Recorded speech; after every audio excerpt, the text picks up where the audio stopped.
পুলিশকে রাজনৈতিক হাতিয়ার হিসেবে ব্যবহার করার যেই অপসংস্কৃতি রয়েছে সেটি বন্ধ করতে হবে। পুলিশের আইনগত সুরক্ষা ও নিরাপত্তা নিশ্চিত করতে হবে।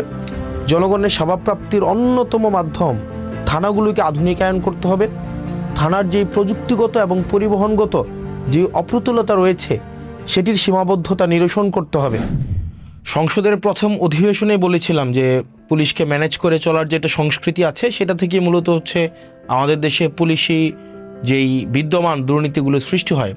পরে যখন আরও বাস্তব চিত্র দেখলাম তখন আরও জানলাম যে এই ম্যানেজ করার প্রয়োজনটা মূলত হচ্ছে একটা প্রাতিষ্ঠানিক সমস্যার ফল। তো সেই জায়গা থেকে পরে আরও খোঁজ নিয়েছি এবং সবচেয়ে অ্যালার্মিং বিষয় কি জানেন, যখন খুন ও ডাকাতির মতো এই স্পর্শকাতর বিষয়গুলোর মামলা হয় এবং সেই মামলাগুলোর তদন্তের জন্য একটা তদন্ত কর্মকর্তার বরাদ্দ থাকে মাত্র 6,000 টাকা। এবং আরও বিষয় হচ্ছে এই 6,000 টাকা খরচ করার জন্য একাধিক কর্মকর্তাও বদলি হয়। তো বদলি দেখা যায় একাধিক কর্মকর্তা বদলি হচ্ছে, কিন্তু ওই 6,000 টাকাই কিন্তু আসলে বরাদ্দটা থেকে যাচ্ছে। তো আরও উদ্বেগের একটা বিষয় আছে। আমরা জানি যে আমাদের দেশ থেকে প্রত্যেক বছর বিপুল পরিমাণ অর্থ বিদেশে পাচার করা হয়েছে এবং এখনও পর্যন্ত বিভিন্ন সময়ে এই ধরনের ঘটনাগুলো ঘটে থাকে। এই অর্থ পাচার সম্পর্কিত যেই মামলাগুলো রয়েছে সেগুলোর তদন্তের জন্য একজন কর্মকর্তাকে মাত্র 3,000 টাকা হচ্ছে আপনার বরাদ্দ দেওয়া হয়। তাহলে এই 3,000 টাকা বা 6,000 টাকার মধ্য দিয়েই তদন্ত সংশ্লিষ্ট কার্যক্রমগুলোই হচ্ছে সম্পন্ন করতে হয় এই সরকারি যারা এএসআই আছে বা এসআই আছে বা তদন্ত কর্মকর্তা আছে তাদেরকে। সমস্যাটা বা বিপত্তিটা বাধে যেখানে, সেটি হচ্ছে যে আপনি যখন দেখবেন একটা কর্মকর্তা যখন তদন্ত সংশ্লিষ্ট একটা জায়গায় সে কোনো একটা জায়গায় 4-5 বার যায়, তখনই দেখা যায় এই অর্থ শেষ হয়ে যায়। তো এই অর্থটা, বাকি অর্থটা একটা তদন্ত কর্মকর্তা কোন জায়গা থেকে সে সংগ্রহ করে, এই সংগ্রহ যে জায়গা থেকে করে এটার নামই হচ্ছে ম্যানেজ করা। সে ম্যানেজ করে নেয়। সে কোন জায়গা থেকে ম্যানেজ করে নেয়? সে যে বাদী থেকে ম্যানেজ করতে হয়, অথবা যে বিবাদী থাকে তার থেকে ম্যানেজ করতে হয়, সাক্ষী থেকে ম্যানেজ করতে হয়, তাকে বিভিন্ন প্রক্রিয়ায় সেই বিষয়গুলো ম্যানেজ করতে হয়। এবং অনেক পুলিশ সদস্যদের কাছে যখন আমরা কথা বলেছি, তখন আমরা শুনেছি মামলার কাজে আদালতে যে যাতায়াত হয় অথবা সাক্ষী প্রদানের জন্য কিংবা তদন্ত সংক্রান্ত বিভিন্ন বিষয়ে পর্যবেক্ষণের জন্য যে খরচগুলো হয় সেগুলোর জন্য কিন্তু সরকারি কোনো বরাদ্দ থাকে না। ফলে এসব প্রত্যেকটা ব্যয় এই তদন্ত কর্মকর্তাদের প্রত্যেকের নিজস্ব বেতন থেকে বহন করতে হয়। প্রশ্ন হলো, গুরুত্বপূর্ণ একটা প্রশ্ন, যে একজন সরকারি কর্মচারী কেন তার বেতন থেকে সরকারি কাজের জন্য সে রাষ্ট্রের দায়িত্ব পালন করার জন্য সে অর্থের দায় বহন করবেন? আর বিশেষত কনস্টেবল, এএসআই বা এসআই, তাদের বেতনই বা কত? একটা এএসআই বা এসআই কয় টাকা বেতন পায়? এই সীমিত বেতনের মধ্যে এই কার্যক্রম কতটা সম্ভব? সুতরাং আমি যদি এই বিদ্যমান সমস্যাটা রেখে আমি যদি একটা তদন্ত কর্মকর্তার কাছ থেকে স্বচ্ছতা প্রত্যাশা করি, তাহলে সেটা এক ধরনের হিপোক্রেসি। অর্থাৎ আমার এই বিদ্যমান ব্যবস্থাটাই একটা তদন্ত কর্মকর্তা, পুলিশের এএসআই, এসআই, কনস্টেবলকে দুর্নীতির দিকে, যেটাকে আমরা একটা একাডেমিক শব্দে বলি, ম্যানেজ করার দিকে ঠেলে দেয়। আরেকটা বিষয় হচ্ছে যে, এবং এটার মধ্য দিয়ে আমরা দেখতে পাই যে একটা দুর্নীতির স্থায়ী একটা প্রাতিষ্ঠানিক দায়মুক্তির ব্যবস্থা গড়ে ওঠে। এবং আমরা অনেক পুলিশের সাথে যখন কথা বলেছি, সেই পুলিশের আমরা অনেক পুলিশকে দেখেছি তাদের জায়গায় এক ধরনের আকুতি রয়েছে, এই ম্যানেজ করার কালচার থেকে তাদের বের হওয়ার এক ধরনের আগ্রহ রয়েছে। আরেকটা বিষয় দেখবেন আপনারা, একটা পুলিশের কিন্তু নির্দিষ্ট কর্মঘণ্টা নেই।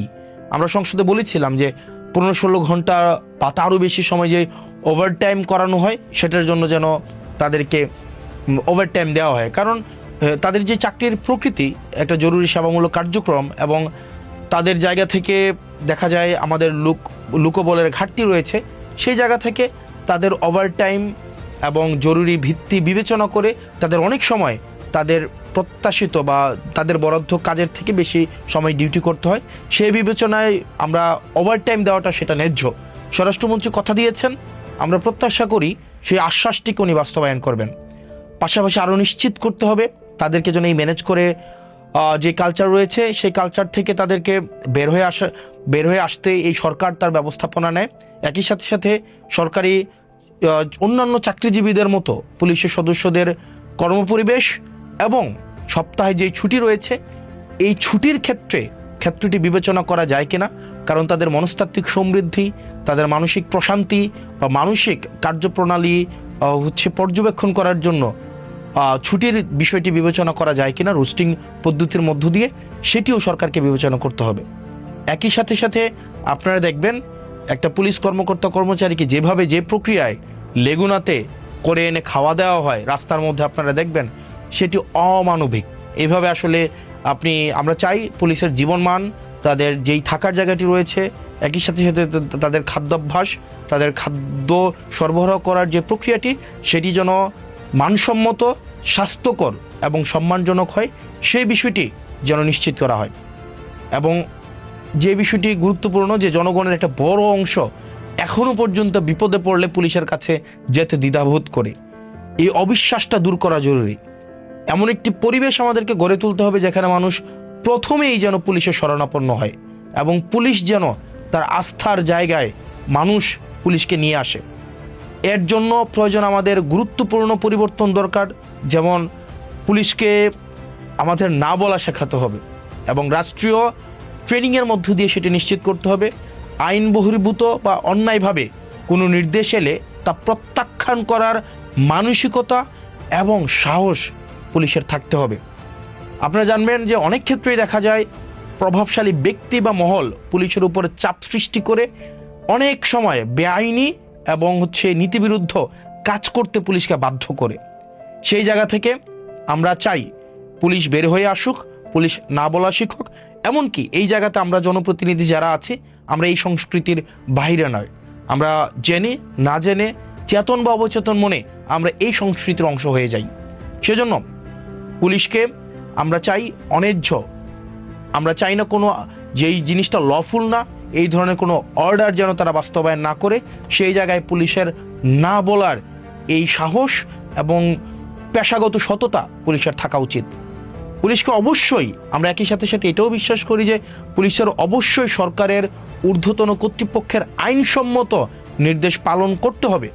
এটাই শৃঙ্খলার ভিত্তি। তবে বেআইনি নির্দেশ মানার কোনো ধরনের বাধ্যবাধকতা থাকতে পারে না।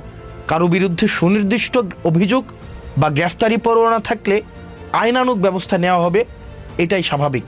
কিন্তু আইনের বাইরে গিয়ে কাউকে বাসা থেকে তুলে নিয়ে আসা হবে, গ্রেফতার করা হবে, গুম করে ফেলা হবে, সেটি কখনোই গ্রহণযোগ্য হতে পারে না। এই অবস্থান যদি আমরা পরিবর্তন করতে চাই, তাহলে পুলিশি সদস্যদের, প্রত্যেকটা সদস্যদের আইনি সুরক্ষা নিশ্চিত করতে হবে এবং সেটির জন্য আমাদের ঐক্যমত্য প্রয়োজন আছে। এই অবস্থান অবশ্যই পুলিশ যাতে বেআইনি আদেশ প্রত্যাখ্যান করার ফলে কোনো ধরনের আইনি জটিলতার মধ্যে না পড়তে হয়, কোনো ধরনের হয়রানির শিকার যেন কোনো পুলিশ সদস্যকে না হতে হয়, সেই বিষয়টি ওই সরকারকে নিশ্চিত করতে হবে। একই সাথে সাথে এটিও নিশ্চিত করতে হবে মেধা ও যোগ্যতার ভিত্তিতেই পুলিশের পদায়ন ও পদোন্নতি যেন নিশ্চিত হয়, সেটিও সরকার যেন নিশ্চিত করে। পুলিশের পেশাগত স্বাধীনতা ও আইনি সুরক্ষা নিশ্চিত করা এটা আমাদের সবার অঙ্গীকার। আমরা চাই পুলিশ স্বাধীন এবং সুরক্ষিতভাবে তার পেশাদারি ভূমিকা পালন করুক। আমি একজন জনপ্রতিনিধি হিসেবে আমি যখন মাঠ পর্যায়ে কাজ করতে যাই, আমরা দেখি রাষ্ট্রের পলিসি বাস্তবায়ন করার ক্ষেত্রে পুলিশের ভূমিকা ফিল্ড লেভেলে অনস্বীকার্য। তো সেই জায়গা থেকে এই যে আমরা পুলিশ সংস্কার কমিশনের কথা বলছি, এটি শুধুমাত্র পুলিশের নিরাপত্তা দেওয়ার জন্য নয়, এটি শুধুমাত্র পুলিশের অধিকার যথাযথ বাস্তবায়ন করার জন্য। পুলিশ যদি জনগণের হতে চায়, আমরা চাই না পুলিশ কোনো দলের হোক, পুলিশ কোনো সরকার দল, বিরোধী দল, পুলিশ কোনো এই ধরনের দলদাস হিসাবে পুলিশ তার কার্যক্রম পরিচালনা করুক, সেটা আমরা কখনোই চাই না। আমরা চাই পুলিশ জনগণের হয়ে উঠুক। সেই জায়গা থেকে আমরা কিছুদিন আগে একজন পুলিশ কর্মকর্তার যে ধরনের বক্তব্য আমরা শুনেছি, সেটি পুলিশের, আমি বিশ্বাস করি বা আমরা যখন পুলিশের সাথে কথা বলি, অধিকাংশ পুলিশের মনস্তত্ত্ব বা পেশাগত যেই দায়িত্ববোধ, সেই পুলিশ কর্মকর্তার অবশ্যই বক্তব্যের সাথে সাযুজ্যপূর্ণ না। তো সেই জায়গা থেকে আমরা চাই পুলিশকে আধুনিক, যুগোপযোগী এবং জনগণের পুলিশে যদি আমরা রূপান্তর করতে চাই, তাহলে পুলিশের যে সেবাগুলো রয়েছে সেগুলোকে নিশ্চিত করতে হবে, কাঠামোগত পরিবর্তন করতে হবে, তাদের আইনি সুরক্ষা নিশ্চিত করতে হবে এবং দিন শেষে তাদেরকে না বলা শেখাতে হবে।